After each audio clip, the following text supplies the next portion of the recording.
할렐루야. 아멘. 우리는 하나님을 믿습니다. 아멘이시죠? 그런데 하나님을 또 어떤 하나님을 믿어요? 성삼위 하나님을 믿습니다. 성부 하나님, 성자 하나님, 성령 하나님을 믿습니다. 아멘. 그렇죠. 이 세상 모든 사람들은요 하나님을 믿습니다. 그러나 우리가 믿는 하나님하고는 다릅니다. 우리는 어떤 하나님 믿는다고요? 성삼위 하나님, 삼위일체 하나님을 믿는 사람들입니다. 그 성삼위 하나님께서 이 시간 우리 가운데 함께하고 계시고 또 우리에게 은혜를 준비하고 또 베풀어주고 계십니다. 우리를 구원하신 성삼위 하나님께 박수로서 영광을 올려드립니다. 주여 감사합니다. 여러분 우리나라가 생겨난 지가 몇 살인지 아세요? 우리나라 대한민국이 생겨난 지 대한민국 말고 조선 우리나라 한반도가 생겨난 지 얼마나 된지 아세요? 반 맞는 역사라고 말하죠. 그렇죠?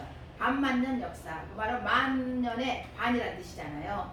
그래서 4354년입니다. 올해가. 예수님이 오시기 전 BC 바로 2333년에 시작해가지고 예수님이 오신 후 AD 지금 현재 2021년 해가지고 4354년이 되었습니다. 여러분들 반 맞는 한반도 이 역사 속에 어둠 속에 갇혀 있던 이 나라, 우리나라를 하나님께서는 어떻게 사랑하셨는지를 우리는 매 주일마다 알게 해주고 계십니다.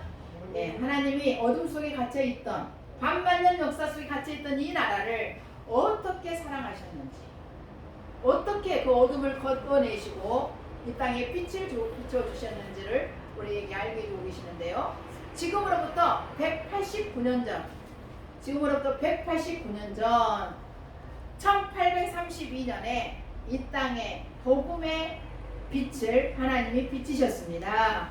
동아시아 지역의 최초의 선교사님이셨던 바로 독일의 루터교 선교사였던 분이 바로 배를 타고 충청도 고대도라고 하는 섬에 정박하게 됩니다. 그는 20일 동안 머물게 되는데 그는 한문 성경과 지도 또 망원경 같은 것을 가지고 순조죠. 그때 순조 32년이었습니다. 순조에게 바치면서 문을 열어달라, 우리를 받아달라고 합니다. 그러나 당시 순조는 중국 황제의 눈치를 보면서 문을 열어주지 않죠. 그래서 20일 동안만 머물다가 다시 돌아가게 되는데요. 이분이 누구라고요? 그렇죠. 칼 퀴틀라크. 만약에 그분이 우리나라에 정박해서 사역하셨다면 우리나라 루터교가 많았지. 루터교가. 그런데 지금 우리나라 루터교는 극히 적습니다. 뭐 루터교 처음 들어본 경우도 많을 정도로 적습니다. 왜냐하면 그분이 20일 만에 가버렸기 때문입니다. 그러나 그분이 20일 만에 갔지만 어마어마한 일을 하고 가셨습니다. 오셔서 바로 어떤 일을 했다고요? 한문 성경을 나눠줬고요. 뿐만 아니라 전도지 등을 나눠줬어요. 그리고 당시 너무나도 바로 더럽고 또 굶주리고 있었던 사람들에게 서양 감자를 주면서 감자 재배법을 알려줬고 야생 포도를 가지고 포도도 재배법도 알려줬어요. 그러면서 20일 동안 짧았지만 바로 감기를 알아서 바로 죽어가던 노인 60명을 고쳐주었어요. 그러면서 의약품, 그가 가지고 있었던 그 서양 의약품과 함께 먹을거리가 없었던 이들에게 먹을거리를 주고 복음과 함께 주고 가게 되죠. 그가 바로 칼 퀴틀라, 우리나라 최초의 선교사님이십니다. 당시 조선 사람들의 모습은 어땠다고요? 더러웠어요. 여러분들 우리가 텔레비에 보게 되면 뭐 기아대책 이런 데서 선전하는 거 나오죠.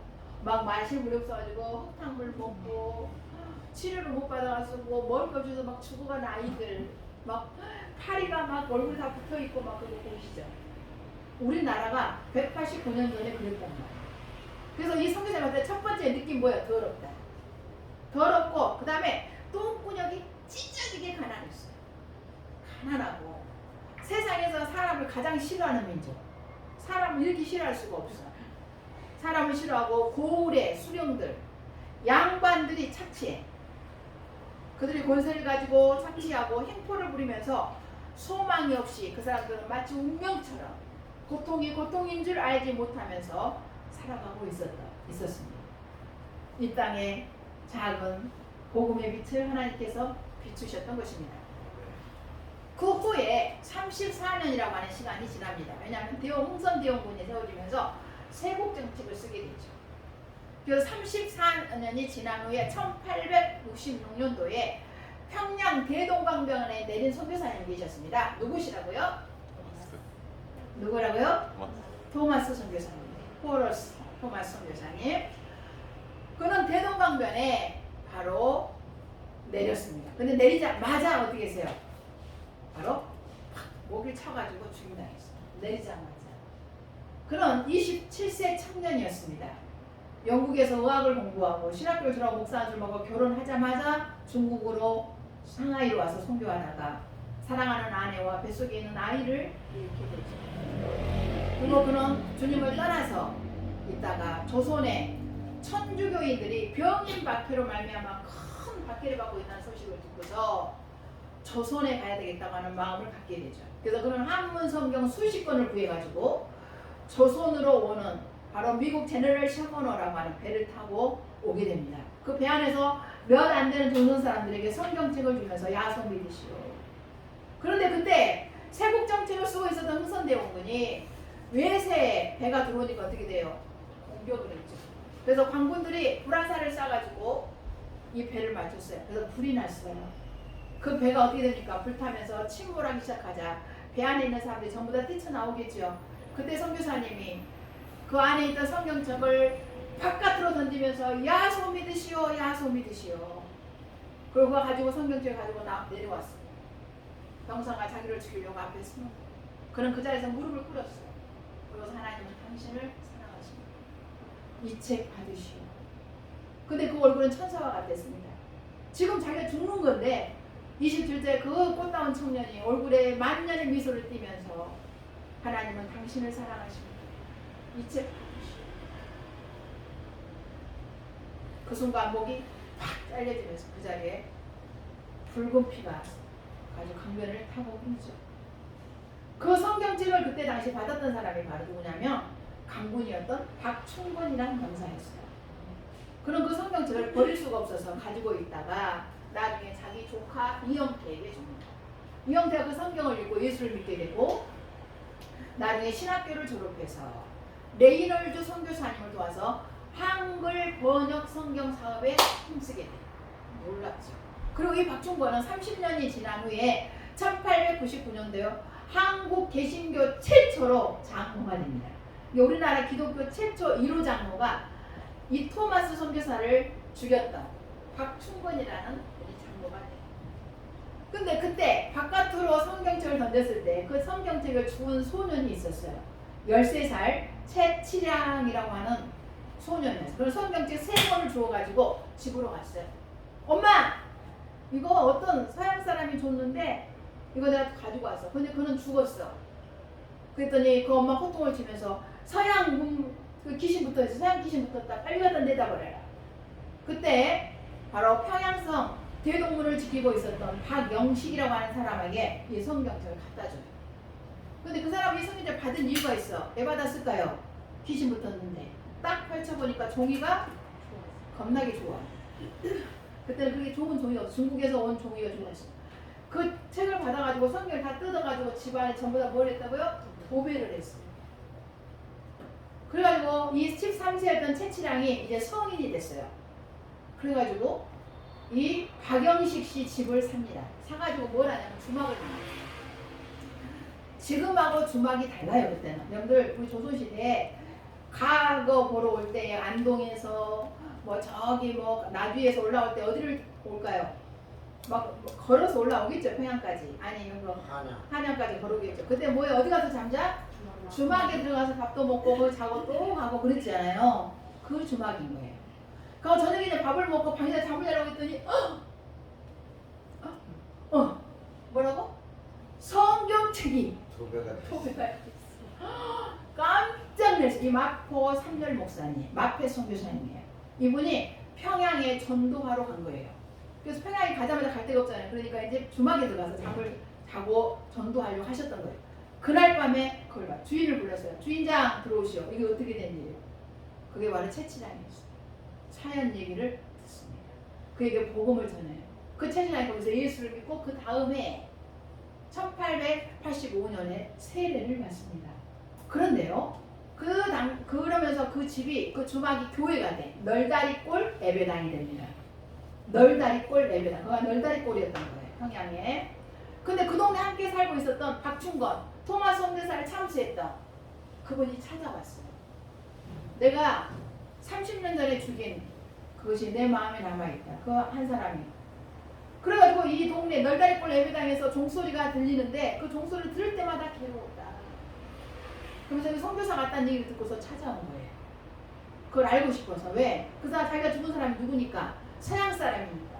알고 싶었어요. 그래서 내가 실은 30년 동안 너무 괴로웠다. 저 종소리가 들릴 때마다 견딜 수가 없어요. 내가 그때 하나 소는 저 서양 청년 하나 내가 죽였는데 그 얘기를 하는 거예요. 그래서 이 앞에 선교사님에게 복음을 듣고 그도 그 교회의 교인이 되고요. 나중에는 그분이 어떻게 됐다고? 최초 장로님이 돼요. 그래서 이 교회가 널다리골 예배당이 뭐가 돼? 나중에 장대영 교회 전신이에요. 그리고 평양 대부흥을 이끌었던 장대영 교회가 되는 거죠. 그리고 장대영 교회 그 길선주 장로님이 최초의 장로교 목사 안수를 받습니다. 이 널다리골 예배당. 이 장대영 교회인 거죠. 그래서 그 성경책이 그렇게 퍼져나가게 됐던 거죠. 27세 작은 청년, 젊은 청년의 죽음이 헛된 것 같아요. 허무한 것 같아요. 그러나 그의 죽음은 허무하지 않았습니다. 바로 그 작은 청년의 그 죽음이 하나님의 미랄이 되어져서 이 어둡던 조선 땅에 뭐가 세워졌어요? 교회가 세워지고 장로가 세워지고 목사가 세워지고 평양 대부흥을 이루었던 것입니다. 그래서 이 바로 토마스 선교사님은 하나님 나라 뭐 만들겠다고요? 우리 어성경 읽어진 하나님 하시는 거 있잖아. 영토를 만들어. 영토. 아시죠? 영토 만들까? 감동도 안 받아. 내가 지금 지난주 얘기를 왜 해준지 알아요? 기억하라고. 우리 설교 저녁에 못하시잖아. 맞죠? 그러고 나서 토마스 선교사님이 죽은 지 18년 후 1884년에 9월 20일 날 미국 공사관의 의사로 한국에 조선에 들어온 선교사님이 있다고 그랬죠. 누구였어요? 알렌 선교사예요.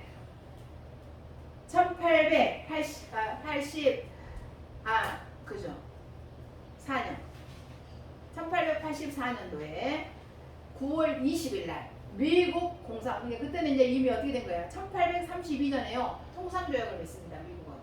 한미 통상조약을 맺어요. 그러니까 미국 공사가 한국에 세워져요. 그래서 그 공사관의 의사로 1884년 9월 20일 날 조선에 들어와요. 근데 그 해가 갑신년이었어요. 근데 그 해 12월 달에 갑신정변이 일어나. 김옥균에 의해서 이제 개화파였던 그들이 뭐하자?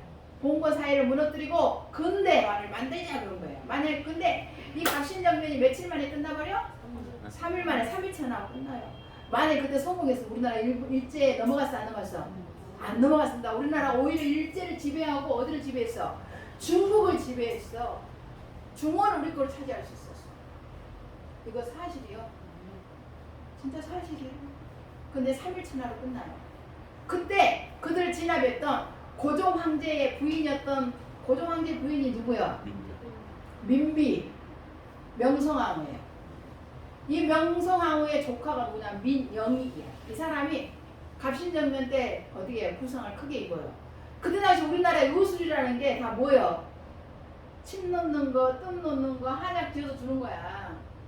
그때 당시 의술이 그랬어요. 그렇게 한데 예상을 입은 거는 돼 안 돼 그게 병이. 속으로부터 나온 병들은 그게 다스릴 수 있어. 근데 이게 막 칼로 맞았고 막 이런 거잖아. 근데 그걸로 되겠어 안 되겠어?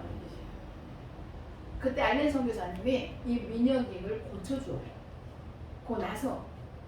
그러니까 고종 황제가 놀란 거예요. 그래가지고 고종 황제의 전이가 돼. 고종 황제를 치료할 수 있는 의사가 돼요. 그래서 이 알렌 선교사님이 고종에게 건의를 해. 병원을 하나 세워주세요. 그래서 세워진 게 광해원이에요. 광해원. 광해원이면 널리 은혜를 베푼다는 뜻이거든요. 근데 고종이 보니까 이거보다는 더 다른 이름이 더 좋을 것 같아요. 그래서 광해군이 세운 지 13일 만에 뭘로 이름을 바꾼다고? 제종원으로 바꿔요. 제종원은 뭐야? 대중에게 그죠? 구제한다. 제종을 구제한다라는 의미로 제종원으로 바뀌게 됩니다. 그런데요, 광해군을 열었는데 수많은 사람들이 거기로 오는 거예요. 양반, 쌍놈, 천민, 뭐 백정 다 오는 거예요. 근데 거기를 가면 병도 났는데 뭘 대접받았다고? 사람 대접받았어요. 거기 가면 양반, 쌍놈이 없어. 천민, 백정이 없어. 전에 같으면 양반이 지나가면 거기를 쓰게 엎드려야 돼. 그래 안 그래요? 만약에 치료를 받으러라도 의원한테 가면 어떻게 해야 될까요? 양반한테 내가 지금 여기서 죽어가도 양반이 먼저 치료를 받아요. 사람이 아니었어요. 근데 거기만 가면 거기 없는 거야. 다 치료해 주는 거야. 그러면서 당신은 하나님의 자녀입니다. 하나님 당신을 사랑하십니다. 막 이런 거예요. 저 쌍놈인데요. 하나님 앞에는 쌍놈이 없습니다. 이러면서 난 천민인데요. 하나님께서는 천민이 없습니다. 그 양반이 치료하라 했어. 야 이것도 천하가 비켜라. 선교사님 그러고 어떻게 해요? 양반이 씨 빨리 와야 내가 치료할게. 그랬을까 안 그랬을까요? 사례가 있습니다. 기다리시지요. 이런 거예요. 내 앞에 있는 쌍놈들이 다 있어도 어떻게 해야 돼? 그렇지. 그래서 치료 안 받고 가버렸어. 기분 나빠가지고. 그러니까 이것은 사람 대접을 하는 거야. 나도 이런 사람 되고 싶다. 이런 사람 되고 싶다. 나도 이거 배우고 싶다. 사람이 생기기 시작했어. 그 나가지고 선전을 해. 야소라는 게 있는데 야소 믿으면은 신분을 차별 안 하고 사람 대접을 해줘. 이런 거예요. 그래서 야소 믿으시고. 그것을 배우고 싶은 사람들이 많으니까 똑똑한 사람들을 이 선교사님이 골라가지고 그 다음에 1886년도에 학생 몇 명을 뽑았다고? 16명을 뽑아서 가르쳐요. 우수를 가르쳐. 그리고 신학을 가르쳐. 근데 1885년도에 뭐야 가르쳤는데요. 이제 이 알렌 선교사님이 어떻게 됩니까? 가르치기 때 안현이라는 이름을 갖게 됐다고 그랬죠. 그래가지고 고종으로부터 신임을 얻어가지고 벼슬도 받게 되잖아요. 무슨 벼슬? 정이품에 오르는 벼슬을 받아요.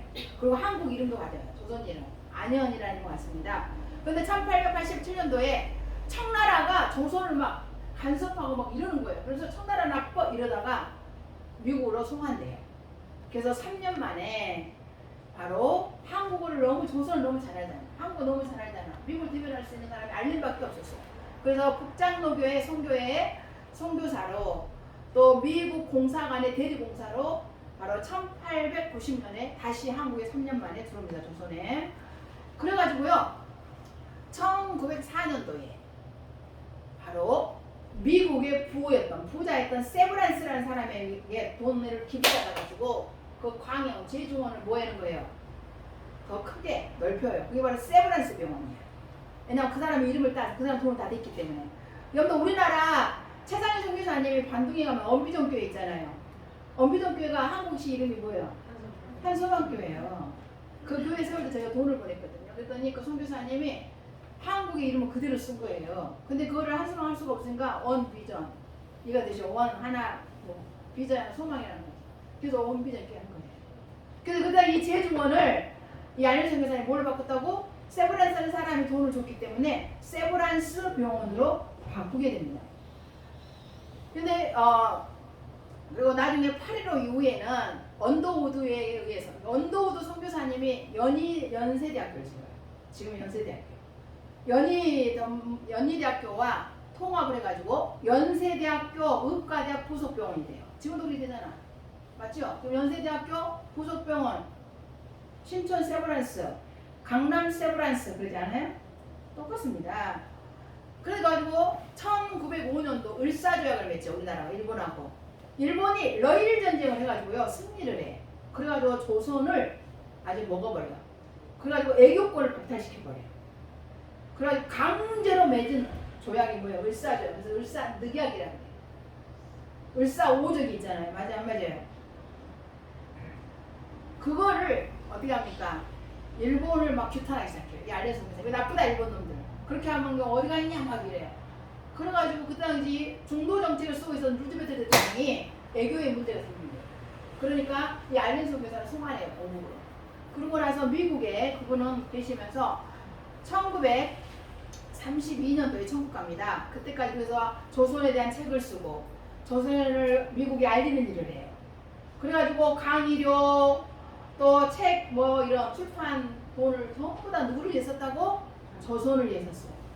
이게 조선 사람보다 조선을 더 사랑했고 조선 사람보다 조선 사람 더 사랑한 사람이 누구예요? 알렌 선교사님. 그럼 평생 어디를 위해 살았어? 조선을 위해 산 선교사님이었어.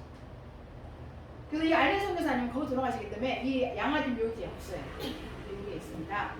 오늘은 알렌 선교사님보다 1년 뒤에 오신 선교사님을 만나겠습니다. 누구 선교사님? 언더우드 선교사님.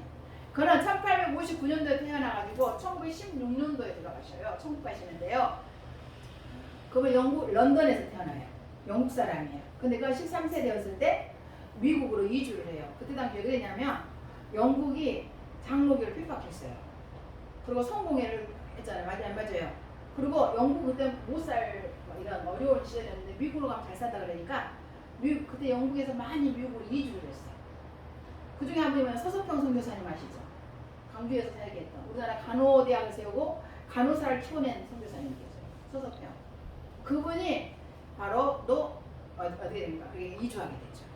그래서 이 선교사님도 1872년에 13세 때 미국으로 이주하게 돼가지고 1881년에 뉴욕 대학교와 1884년에 뉴브룬즈위크 신학교를 졸업하고 목사 안수를 받습니다.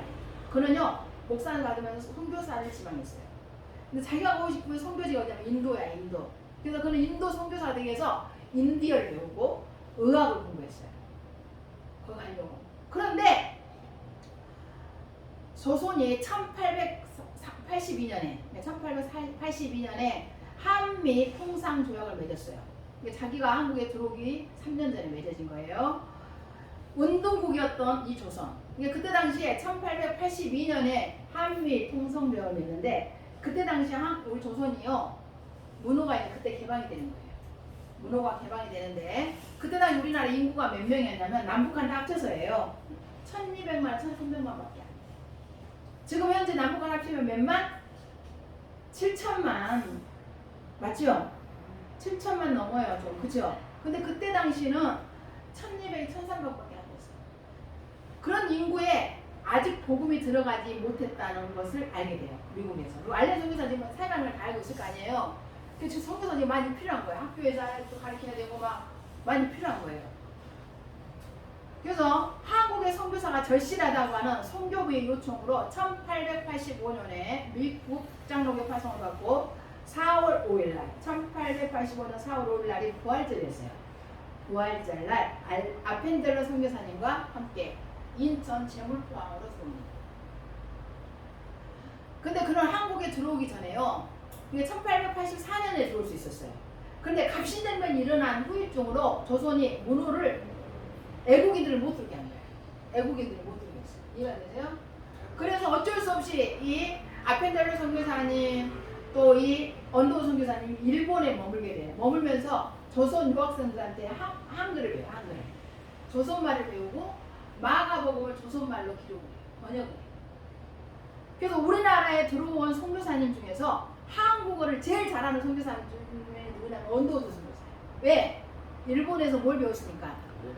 그렇지. 우리나라 말을 조선 유학생들은 글을 알잖아. 그다음 우리나라 조선 사람들은 글을 몇 명이 알았다고? 100명 중에 89명은 몰라. 글을. 진짜 80%가 다 문맹이야. 글을 쓸지도 모르고 읽을지도 몰라. 그래서 뭣도 모른다고? 그렇지. 난도고 기억자도 몰랐어 진짜로. 그런 시절이에요. 근데 일본에 유학 갈 정도면 얼마나 똑똑하겠어요. 그 사람들한테 한글을 배우는 거예요. 조선 말을 쓰고 배우고 그래서 마가복음을 번역까지 하게 됩니다. 그래서 1년 뒤엔 1885년 4월 5일 날 들어오게 되는데요.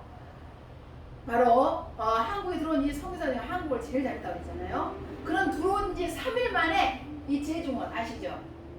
학생 16명 뽑았다 그랬잖아. 거기 가가지고 학생들을 가르치는데 물리학하고 화학을 가르쳐요. 머리가 얼마나 좋은 선교사인지 알겠죠? 화학하고 물리를 가르쳐요. 학생들에게. 1886년도 그러니까 그 다음에 자기가 들어온 지 다음에는 뭘 했냐면 고아학교를 세워. 지금 최상희 선생 순바에 가가지고 고학교 세웠잖아. 배움의 집이라고 그랬죠. 맞아 안 맞아요? 별로 감동도 안 받아. 우리가 돈 거기 버린 거 썼잖아. 저번에 썼다고 했던 그랬잖아. 이 선교사님도 언도 선교사님도 고학교를 세워. 아이들 오갈 때면 아이들 데려다 자기 집에서 먼저는 선교사님 집에서 예배를 드려. 아이들을 돌고 가르쳐. 근데 이 학생들이 나중에는 야 그것이 학교가 돼. 1905년에 경신학교가 돼. 서울에 지금 경신고등학교 있잖아. 우리 일성 집사님하고 전지상을 너무 잘하니까 서울 출생이거든. 많은 몰라.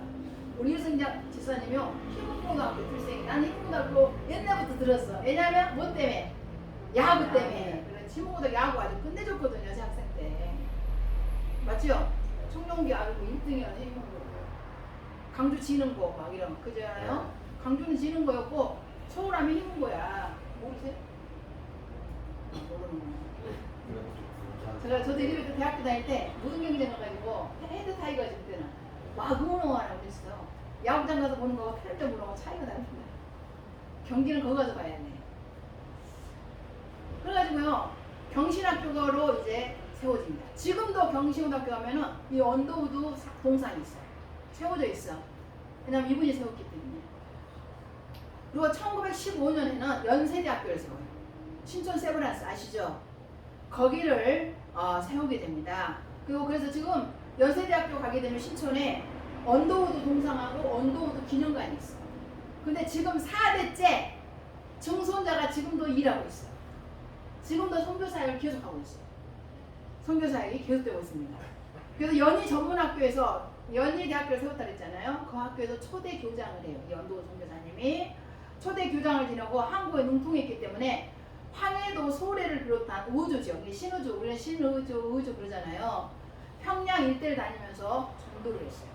여러분들 합동 측 총신 거기에 첫 번째 교회는 황해도 소래교회예요. 소래교회. 그래서 총신대 양지 캠퍼스, 영인의 양지 캠퍼스에 가면은 소래교회를 만들어 놓은 게 있어. 모형으로. 거기 들어가 볼 수 있어.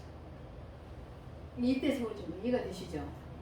그래서 소래교회가 있어요. 소래교회. 합동측 교회가 아니라 첫 번째 교회래요. 소래, 여기서 황해도 소래예요.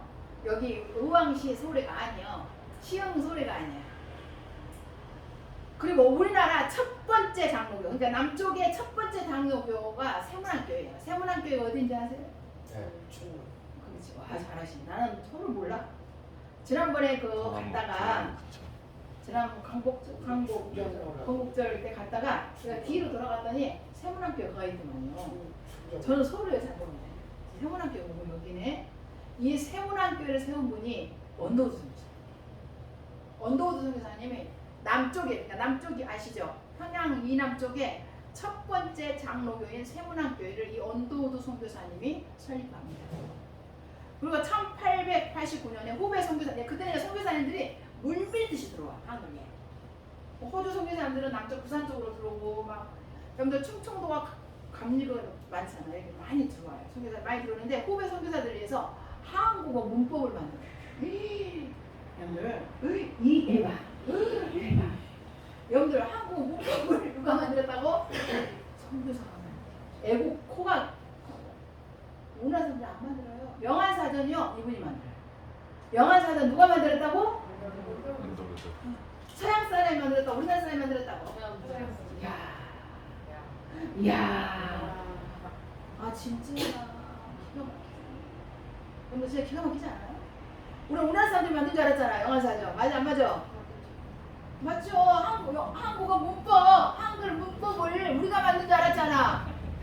아니라니까.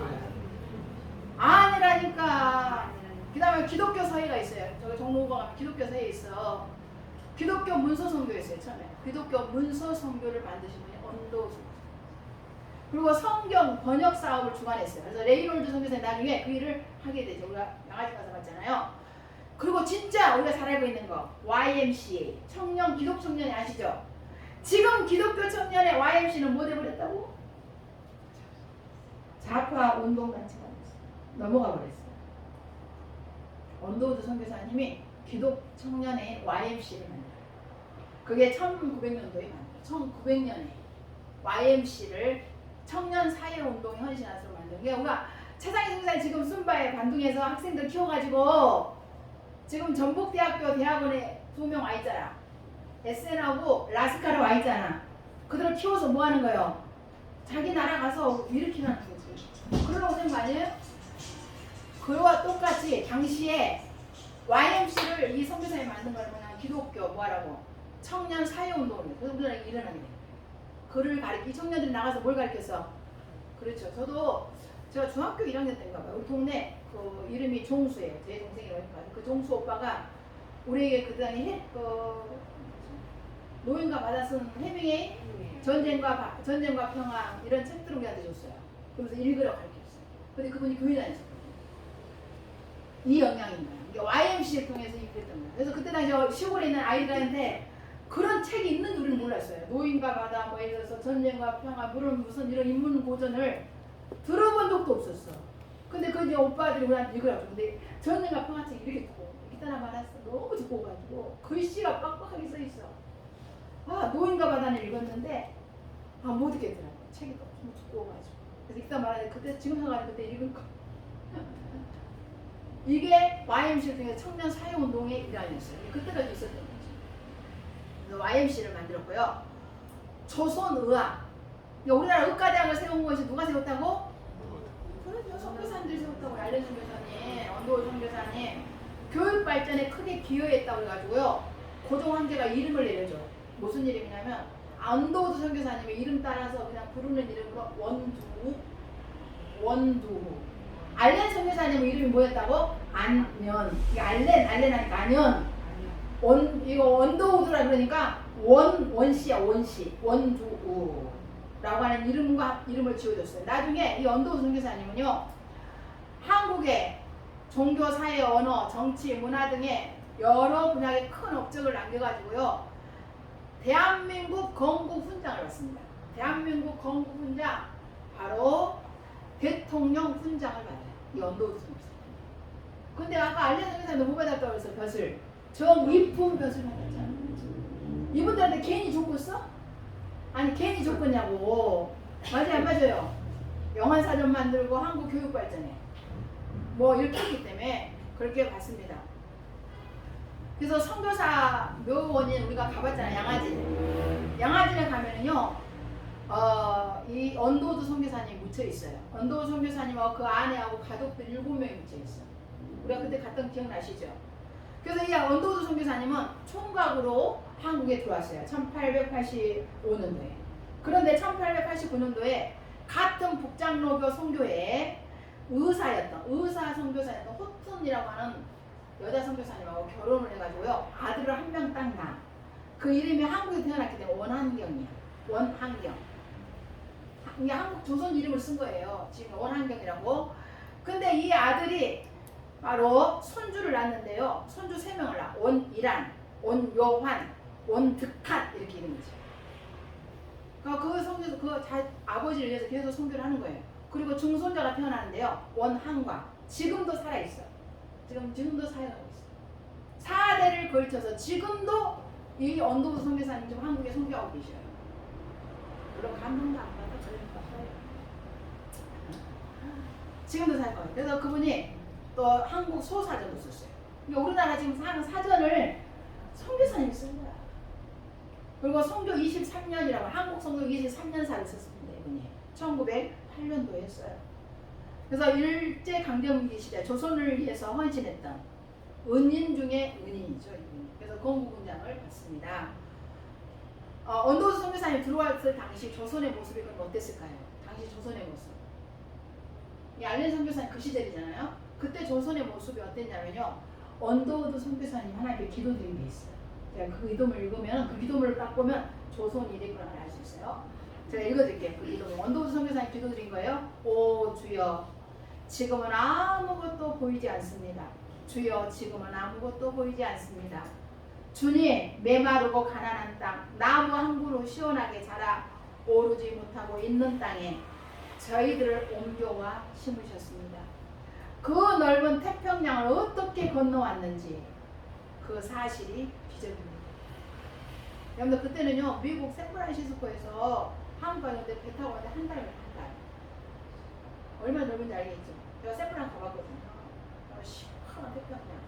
거기 건너면 한국에 오는 거야. 쉽게 말하면 일본. 주께서 붙잡아 뚝 떨어뜨려 놓으신 듯한 이곳, 지금은 아무것도 보이지 않습니다. 보이는 것은 고집스럽게 얼룩진 어둠뿐입니다. 어둠과 인습에 묶여있는 조선 사람뿐입니다. 그들은 왜 묶여있는지도 고통이라는 것도 모르고 있습니다. 고통을 고통인 줄 모르는 자에게 고통을 벗겨주겠다고 하면 의심하고 화부터 냅니다. 그들은 조선 사람 그랬다고요. 고통이 고통이도 모이면서 그 고통을 벗어주는 분 예수다 이렇게 말하면 화부터 내고 의심부터 했다는 거예요. 조선 남자들의 속셈이 보이지 않습니다. 이 나라 조정의 내심도 보이지 않습니다. 조정 그런 것이 가마를 타고 다니는 여자들을 영영 볼 기회가 없으면 어쩌나 합니다. 여자들이 다 쓰고 다니고 다 가마 타고 다니니까 여자 얼굴을 볼 수 있어서 없어서. 그래서 가마를 타고 다니는 여자들을 영영 볼 기회가 없으면 어쩌나 합니다. 조선의 마음이 보이지 않습니다. 그리고 저희가 해야 할 일이 보이지 않습니다. 그때 성수에 왔었을 때. 그러나 주님 순종하겠습니다. 겸손하게 순종할 때 주께서 일을 시작하시고 그 하시는 일을 우리들의 영적인 눈이 볼 수 있는 날이 있을 줄 믿나이다. 믿음은 바라는 것들의 실상이요 보이지 않는 것들의 증거니라고 하신 말씀을 따라 조선의 믿음의 앞날을 볼 수 있게 될 것을 믿습니다. 지금은 우리가 항구지 위에 맨손으로 서 있는 것 같사오나 저희들이 우리 영혼과 하나인 것을 깨닫고 하늘나라의 한 백성 한 자녀임을 알고 눈물로 기뻐할 날이 있음을 믿나이다. 지금은 예배드릴 예배당이 없고 학교도 없고 그저 경계의 의심과 멸시와 천대함이 가득한 곳이지. 의심, 멸시, 천대함이 가득한 곳이지만 이곳이 머지않아 은총의 땅이 되리라는 것을 믿습니다. 주여 오직 제 믿음을 붙잡아 주소서. 그때 난 조선이 이랬단 말이야. 조선 이해가 되시죠? 그때 우리나라 모습이 원도 선교사님은 아펜델러 선교사님과 1885년 4월 5일 날 부활절 날 조선에 들어왔습니다. 우리나라 곧 어둠에 갇혀있던 고통이 고통인 줄 모르고 운명인 줄 알고 살았던 이 조선에 부활할 것이라고 하는 것을 보여주는 하나님의 신호탄이었습니다. 원도선 아펜델러 선교사님이 부활절 날 오신 것은 이 조선 반만년 역사 속에 갇혀진 이 나라가 이제 어둠이 거치고 부활할 것이라고 하는 것을 보여준 하나님의 신호탄이었다고 하십니다. 근데 지금 그렇게 됐어 안 됐어? 됐잖아. 근데 우리나라가 얼마나 잘 사는지 잘 몰라. 진짜 잘 살아. 말씀드렸죠. 여러분들 이렇게 잘 사는 나라 없어. 미국도 이렇게 안 살아요. 저 미국 가봤잖아. 하나 안 봤잖아. 여러분들 우리나라처럼 잘 사는 나라 없어. 근데 지금 이 나라가 위기에 있어. 그리고 지금 현재 우리나라에서 미국 다음으로 선교사 제일 많이 파송해. 인구 비를 보면 세계에서 1등으로 파송해서 많이 파송해. 그 다음에 인구 4분의 1이 기독교인이 있어. 근데 왜 그러냐면 아까 YMCA 이렇게 만들어서 가르쳤기 때문에 그래. 그 학교에서 저 어렸을 때 우리도 교회가 있었다고 그랬잖아요. 동네. 그 교회가 뭘 세웠다고? 성경학교를 세웠다니까요. 기억하나? 왜냐면 여기 동네 어디 교회 가깝거든. 제가 최영화장 나오고 들으면 거의 동네 가서 학교를 같이 다녔어. 그 교회에서 성경학교를 세워서요. 그때 초등학교만 나오는 경우가 많아. 중학교는 못 가. 돈이 없어서. 그러면 그 아이들을 데려다가 똑같이 가르쳐. 성경학교에서. 근데 대신 그거는 교육부에서 인정을 안 했잖아. 문교부에서. 그러니까 검정고시로 가야 돼. 근데 똑같이 교복 입고 학교 등교하고 똑같이 수업해. 거기 이제 뭐가 들어있을까? 성경이 들어있지. 책풀이 들어있죠. 성경학교가 있었어요. 그래서 아이들을 일반 1학년, 2학년, 3학년 이것 때문에 그래서 우리나라가 글을 다 깨우치잖아요. 여러분들 현재 우리나라 문맹률요 10%도 안 돼요. 글을 모르는 사람 우리나라에 있어 없어 지금은? 없습니다 지금은. 그 학구열이 얼마나 좋아져야 돼. 그것 때문에 좋아요. 그때 당시에는 한 교회 한 학교 짓기 운동을 했어요. 이때부터 시작합니다. 한 교회가 학교를 하나씩 짓는 거예요. 그래서 그 당시 우리 교회 덕산교회도 성경학교를 학교를 세웠잖아요. 맞아요, 안 맞아요? 세운 거예요. 근데 저도 그걸 목격한 사람이에요. 저는 이제 중학교 일반 중학교 갔죠. 그지만 그 학교를 다니는 아이들이 또 많아요. 그리고 또 어떤 친구들은 그 학교 나가지고 또 어디 갔냐면 부산 같은 데 가가지고요. 낮에는 일해.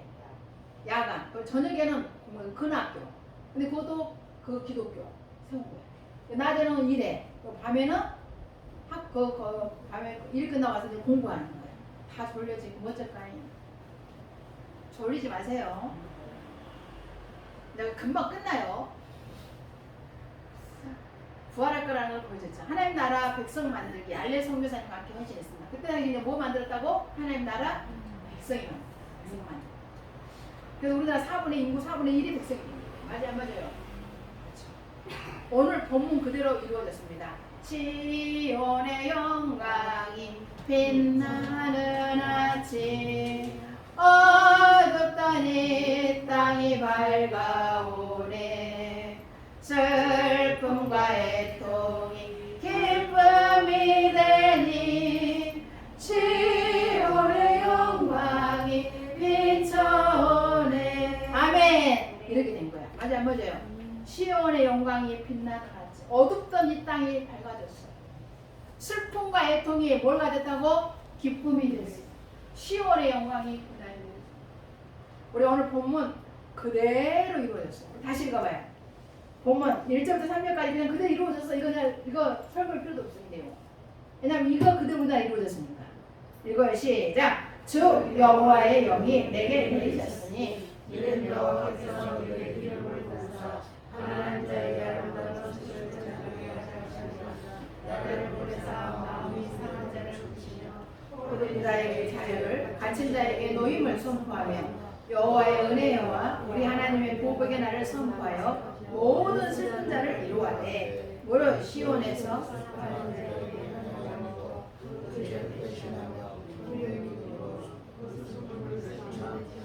것으로 그 근심을 대신하시고 그들의 의에 나아간 곳 여호와께서 심으신 그 영광을 나타낼 자라 일컬음을 받게 하려 하심이라. 아멘. 이대로 이루어집니다. 우리가 거저 받았죠. 저와 여러분 저도 실은 기독교에서 배우지 않았어요. 여러분들 우리나라가 지금 현재 기독교가 이렇게 어려움을 겪게 된 거 대한민국이라고 하는 이 아름다운 나라가 이런 어려움을 겪게 된 거는요 딱 하나밖에 없어요. 뭐라고? 안 가르쳤어. 역사를 안 가르쳤어.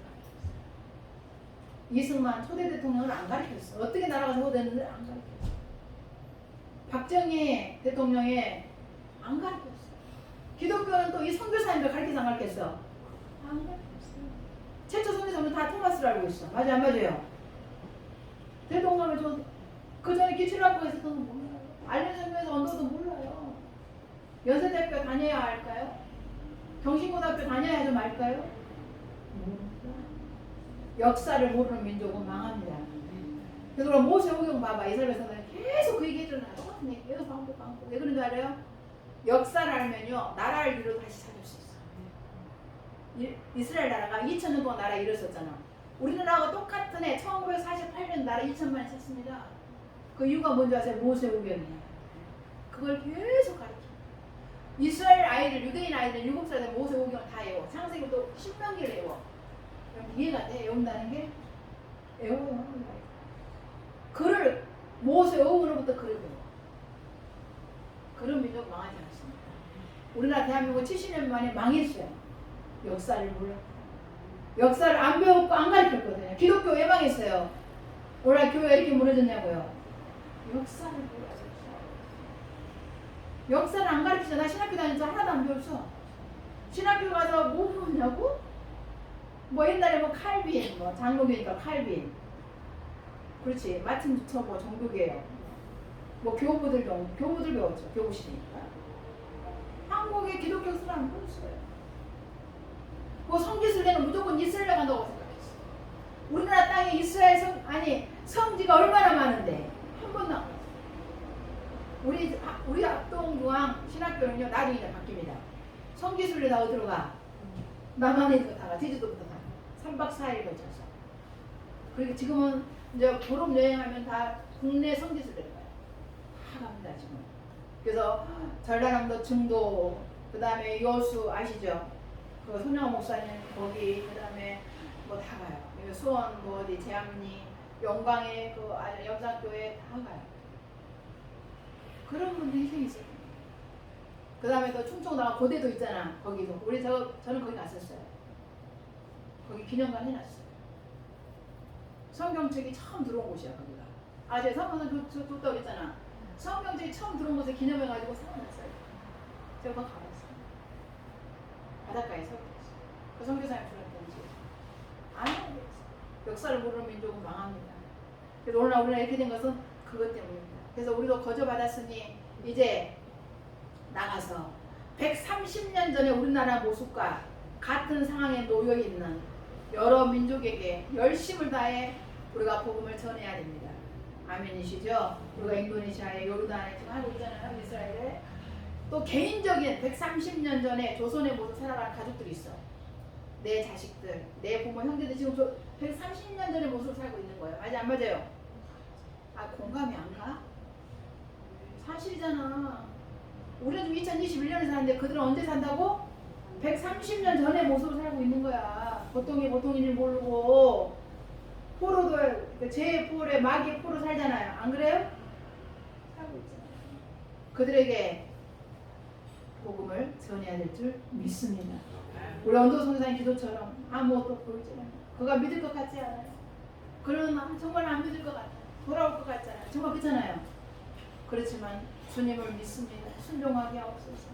내 믿음을 지켜주시옵소서라고 우리가 믿으면 오늘날 한국의 온도 선교사님처럼 됐던 것처럼 우리의 자녀들이, 내 부모와 형제들이, 친구들이 될 줄 믿습니다. 세상 모든 민족이 구원을 얻기까지